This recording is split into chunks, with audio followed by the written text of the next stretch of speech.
Takže čau, jsem Táňa, vítám vás u našeho videa, dneska to je 10 faktů o mně. První fakt. Jak se jmenuješ? Táňa, druhý fakt. Kdy ses narodil? 13. prosince 2007. Třetí fakt. Kolik ti je? 9. Čtvrtý fakt. Kde bydlíš? U pošty 325. Pátý fakt. Co miluješ? Pizzu. Šestý fakt. Děláš nějaký sport? Fotbal a florbal. Sedmý fakt. Jaký máš zajímavosti na sobě? Bejsku, mikinu a kaloty. Osmý fakt. Máš nějakého sourozence?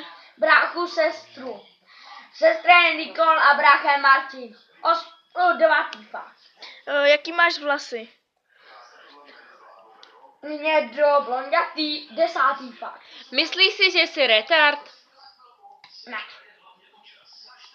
Takže tomuhle videu by to mohlo být všecko. Moje ségra taky natáčí, hodím vám to do popisku. A čau!